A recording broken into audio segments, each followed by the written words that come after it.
앤드류 워맥, 당신은 이미 가졌습니다. 제18장, 당신의 믿음을 활용하세요. 당신의 믿음을 활용하세요. 당신은 더 많은 믿음을 필요로 하지 않습니다. 그러므로 얻으려고 애쓰지 마십시오. 만약 당신이 거듭났다면 당신은 필요로 하는 모든 믿음을 이미 소유했습니다. 지금 당신은 충분한 믿음을 가지고 있습니다. 당신은 다만 당신이 가졌다는 사실과 그것을 사용하는 법을 모르고 있을 뿐입니다. 제자들도 같은 문제를 갖고 있었습니다. 예수님의 가르침에 대한 그들의 반응을 주시해 보십시오. 누가복음 17장 3절부터 5절. 너희는 스스로 조심하라. 만일 네 형제가 죄를 범하거든 경고하고 회개하거든 용서하라. 만일 하루에 7번이라도 내게 죄를 짓고 7번 내게 돌아와 내가 회개하노라 하거든 너는 용서하라 하시더라. 사도들이 주께 여짜오되 우리에게 믿음을 더하소서 하니, 예수님께서는 죽은 자를 살리시고 눈먼 자의 눈을 뜨게 하시며 귀머거리들을 듣게 하시고 문둥병자를 치유하시고 마귀들을 쫓아내시는 등 어느 누구도 하지 못했던 다른 많은 기적들을 행하셨습니다. 그러나 그분은 끊임없이 용서라는 명령을 하셨지 제자들에게 주님 우리의 믿음을 더하소서라고 말하라고 하지 않으셨습니다. 믿음은 매일매일의 삶을 위한 것입니다. 단지 기적적인 치유와 재정적인 구원만을 가져오는 것이 아닙니다. 그런 일들도 중요하지만 당신의 믿음을 가장 크게 요구하는 것은 당신의 일상적인 대인관계입니다. 믿음은 주로 의사가 당신이 죽게 될 것이라고 말하거나 또는 파산을 직면하고 있는 것과 같이 불가능한 상황에 필요한 것이라고 생각하면서 믿음을 놓쳐왔습니다. 믿음은 확실히 당신의 위기에 적용되지만 당신은 일주일 내내 아침부터 저녁까지 같이 살고 함께 일하는 사람들과의 삶을 위해서 믿음이 필요합니다. 누군가가 당신을 다치게 한다면 당신은 어떻게 다른 뺨을 돌려줄 수 있겠습니까? 당신과 함께 일하는 사람들, 당신의 배우자, 당신의 자녀들, 당신의 부모님과 당신의 이웃들을 무조건적인 사랑으로 용서하는 데에는 믿음이 필요합니다. 제자들은 하루에 7번씩이라도 용서하라는 주님의 명령에 너무나 당황이 되어 주님, 믿음을 더하소서라고 소리쳤습니다. 충분한 믿음보다 더 많은. 예수님께서 대답하셨습니다. 누가복음 17장 6절. 너희에게 겨자씨 한 알만한 믿음이 있었더라면 이 뽕나무더러 뿌리가 뽑혀 바다에 심기라 하였을 것이요 그것이 너희에게 순종하였으리라. 얼핏 보면 예수님께서 그들의 질문에 적당히 대답하지 않으신 것처럼 보입니다. 제자들이 믿음을 더하소서라고 구했는데 예수님은 겨자씨 한 알만한 믿음이 있으면 이것을 할 수 있었으리라 라고 대답하셨습니다. 주님께서 그들에게 말씀하고 있었던 것은 얘들아, 너희들은 더 많은 믿음을 필요로 하지 않는다. 너희들의 믿음에는 문제가 없어. 너희는 단지 너희들이 이미 갖고 있는 믿음을 사용하지 않고 있어 라고 말씀한 것입니다. 겨자씨는 가장 작은 씨들 중에 하나입니다. 그것은 너무나 작아서 엄지손가락과 집게손가락으로 붙잡았을 때 거기에 무엇이 있는지 말하기도 어려울 정도입니다. 예수님은 너희에게 겨자씨 한 알만한 믿음이 있었더라면 이 뽕나무더러 뿌리가 뽑혀 바다에 심겨라 하였을 것이요 그것이 너희에게 순종하였으리라 라고 말씀하셨습니다. 다른 말로 하면 당신에게는 큰 믿음이나 더 많은 믿음이 필요하지 않습니다. 당신은 단지 이미 갖고 있는 믿음을 사용하는 법을 배울 필요가 있습니다. 대부분의 그리스도인들은 오늘날 이런 개념을 갖고 있지 않습니다. 그들은 믿음이 역사하는 것은 믿지만 그들의 믿음이 부족하다고 생각합니다. 그것은 마귀로부터 오는 속임수입니다. 사탄은 우리가 이미 갖고 있는 것을 보지 못하게 합니다. 당신은 이미 예수님께서 육체적으로 이 땅 위에 계셨을 때 가지셨던 동일한 양과 질의 믿음을 소유하고 있습니다. 거듭난 모든 성도 안에 있습니다. 사탄은 그리스도인들이 이 사실을 깨닫지 못하도록 거짓말을 합니다. 그들은 믿음이 역사하는 것은 믿지만 충분한 믿음을 갖고 있다는 것은 믿지 않습니다. 그리스도인들은 믿음은 생겼다가 없어졌다가 하는 것이라고 생각합니다. 때로는 강하고 때로는 약하다고 말입니다. 믿음은 만질 수가 없기 때문에 그들이 그것을 다룰 수 없고 붙잡을 수 없고 그리고 조절할 수 없는 것처럼 여깁니다. 그것은 믿음에 대한 전적으로 잘못된 자세입니다. 당신은 지금 당장 충분한 믿음을 가지고 있습니다. 당신은 단지 그것을 사용해야 합니다. 믿음이라는 이름의 종. 누가복음 17장 7절부터 10절에서 예수님께서 자신의 의중을 설명하기 위하여 즉시 비유를 드셨습니다. 만약 당신이 이미 믿음을 갖고 있고 가진 믿음을 사용할 필요가 있다는 것을 깨닫게 되면 이 비유가 이해될 것입니다. 만일 당신이 다른 곳에 적용하면 이 비유는 통하지 않습니다. 본문 내용이 그 의미를 드러내고 있습니다. 누가복음 17장 7절부터 10절. 너희 중 누구에게 밭을 갈거나 양을 치거나 하는 종이 있어 밭에서 돌아오면 그더러 곧 와 앉아서 먹으라 말할 자가 있느냐? 도리어 그더러 내 먹을 것을 준비하고 띠를 띠고 내가 먹고 마시는 동안에 수종 들고 너는 그 후에 먹고 마시라 하지 않겠느냐? 명한 대로 하였다고 종에게 감사하겠느냐? 그렇지 않으리라. 이와 같이 너희도 명령을 받은 것을 다 행한 후에 이르기를 우리는 무익한 종이라 우리가 하여야 할 일을 한 것뿐이라 할지니라. 예수님께서는 너는 이미 갖고 있는 믿음을 사용할 필요가 있다라고 말씀하고 있습니다.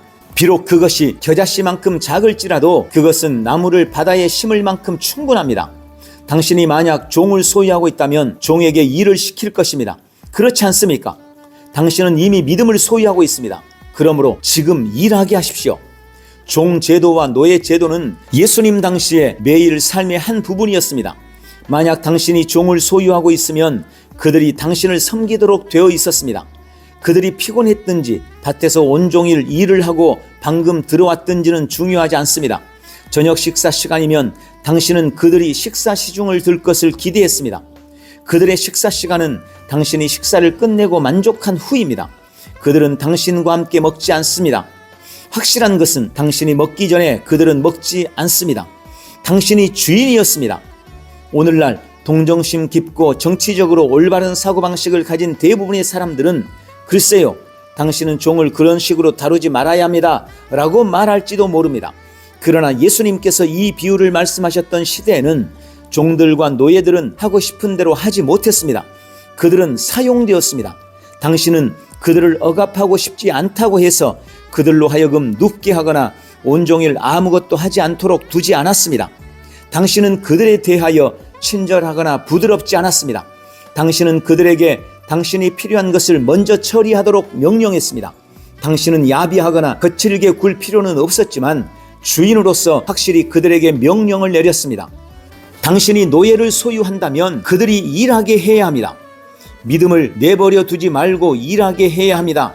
당신의 믿음을 사용하지 않은 것은 당신의 종으로 하여금 아무 일도 하지 않고 온종일 소파에 앉아서 텔레비전을 보게 하는 것과 같습니다. 그것을 사용함으로써 더 강하고 더 효율적으로 성장하게 하지 않으면 그 근육은 위축되고 능력은 둔하게 됩니다. 그리고서 당신은 당신의 믿음이 왜 아무것도 가져오지 않는지 궁금해합니다. 당신은 믿음이 일하게 하지 않았습니다. 당신은 믿음을 사용하지 않고 있습니다. 주인이 노예를 사용하는 것처럼 당신의 믿음을 일하게 하십시오. 종을 갖고 있지 않은 것이 아니라 당신이 소유하고 있는 것을 사용하지 않은 것이 문제입니다. 하나님의 선물. 대부분의 그리스도인들은 자신이 이미 믿음을 갖고 있는 것을 알지 못합니다. 만약 제가 죽은 자가 일어나고 눈먼 자가 눈을 뜨고 기머거리가 듣고 기적적인 공급이 일어나는 등의 믿음이 이룬 몇 가지 간증들을 당신에게 전하기 시작하면 당신은 하나님을 찬양합니다. 그런 일들이 일어난다고 저는 믿습니다 라고 말할 것입니다. 만약 우리가 장례 예배에 있는데 제가 주님께서 이 사람을 죽은 자들로부터 일으킬 수 있다고 믿습니까? 라고 묻는다면 당신은 그럴 수 있다고 저에게 동의할 것입니다. 만약 제가 여러분들 중 얼마나 많은 사람이 제가 기도하면 이 사람이 죽은 자들로부터 살아날 수 있다고 믿습니까? 라고 묻는다면 당신은 계속 전적으로 저와 동의할 것입니다. 실제로 당신은 아마도 앞으로 걸어나와 기적이 일어나는 것을 보고자 할 것입니다. 당신은 이런 기적이 일어나는 것을 볼지도 모릅니다. 그러나 좋습니다. 당신이 이것을 믿는다면 그들을 위해 기도하십시오 라고 말한다면 저는 대다수의 사람들을 잃게 될 것입니다. 갑자기 당신의 기대는 불안으로 바뀌어 버릴 것입니다. 왜 그렇습니까? 대부분의 사람들과 마찬가지로 당신은 당신의 믿음이 충분하다고 믿지 않기 때문입니다. 당신은 믿음이 역사하는 것을 의심하지 않지만 당신이 필요한 양과 질의 믿음을 가지고 있다는 것은 믿지 않고 있습니다. 저는 대부분의 그리스도인들이 저는 더 많은 믿음이 필요합니다 라고 말하도록 만들 수 있습니다. 그리고 오 하나님, 저에게 더 많은 믿음을 주세요 라고 기도하게 만들 수도 있습니다. 그러나 그것은 이제까지 하나님의 말씀 안에서 보았던 모든 것을 어기게 되는 것입니다. 당신은 이미 믿음을 소유하고 있습니다. 당신은 죽은 자들로부터 예수 그리스도를 일으켰던 것과 같은 능력을 안에 이미 소유하고 있습니다. 문제는 당신의 믿음이 아니라 지식입니다. 당신은 당신이 소유하고 있는 것을 알지 못할 뿐만 아니라 그것이 역사하도록 하는 법칙을 모르고 있습니다. 에베소서 2장 8절 9절 너희는 그 은혜에 의하여 믿음으로 말미암아 구원을 받았으니 이것은 너희에게서 난 것이 아니요 하나님의 선물이라. 행위에서 난 것이 아니니 이는 누구든지 자랑하지 못하게 함이라. 아멘. 이 구절은 적어도 두 가지 방식으로 해석될 수 있습니다. 그것은 당신의 행위에서 난 것이 아니라 하나님의 선물인 구원에 관하여 말하고 있습니다. 그러나 그것은 또한 당신이 실제로 구원을 받기 위하여 사용된 믿음을 의미할 수도 있습니다. 그 믿음은 당신으로부터 난 것이 아니라 하나님의 선물입니다. 이해가 되십니까? 하나님의 말씀이 믿음을 가져옵니다. 구원에 이르는 믿음은 하나님의 말씀을 들음으로써 옵니다. 로마서 10장 14절부터 17절 그런즉 그들이 믿지 아니하는 일을 어찌 부르리요 듣지도 않은 일을 어찌 믿으리요 전파하는 자가 없이 어찌 들으리요 보내심을 받지 아니하였으면 어찌 전파하리요 기록된 바 아름답도다 좋은 소식을 전하는 자들의 발이여 함과 같으니라. 그러나 그들이 다 복음을 순종하지 아니하였도다. 이사야가 이르되 주여 우리가 전한 것을 누가 믿었나이까 하였으니 그러므로 믿음은 들음에서 나며 들음은 그리스도의 말씀으로 말미암았느니라. 아멘. 한마디로 당신은 하나님의 말씀을 듣지 않으면 믿을 수도 없습니다. 하나님의 말씀이 믿음을 가져옵니다. 당신의 입으로부터 나오는 모든 말은 그릇입니다. 저는 당신을 세우고 격려하는 것들을 말할 수 있습니다. 저는 심지어 당신을 칭찬하고 찬양함으로써 당신이 기쁨의 눈물을 흘리게 할 수도 있습니다. 그러나 저는 당신의 마음을 찢고 낙담시키는 것들을 말할 수도 있습니다. 저는 당신에게 슬픔, 상처, 비애, 고통, 분노의 눈물을 가져올 수도 있습니다. 말은 얼마나 강력한지 모릅니다. 말은 믿음도 불신도 담고 있습니다. 하나님의 말씀들은 믿음으로 가득 차 있습니다. 하나님 그분은 믿음으로 가득 차 있습니다. 그리고 그분이 하신 말씀들도 믿음으로 가득 차 있습니다. 말들은 하나님 자신의 믿음으로 가득 차 있는 작은 그릇입니다. 당신은 먼저 하나님의 말씀이 당신에게 하나님의 믿음을 가져다 주기 전에는 하나님을 믿고 구원받을 수 없습니다. 하나님의 말씀은 거듭나기 위하여 참으로 초자연적인 믿음을 가져다 줍니다. 그러므로 당신은 하나님의 초자연적인 믿음을 당신 안에 가지고 있습니다. 그것은 있었다가 없었다가 하는 것이 아닙니다. 하나님의 선물, 즉 하나님의 은사와 부르심은 후회함이 없습니다. 우리는 근본적으로 우리가 누구인지 모르기 때문에 우리가 갖고 있는 것을 사용하지 않고 있는 것입니다. 할렐루야!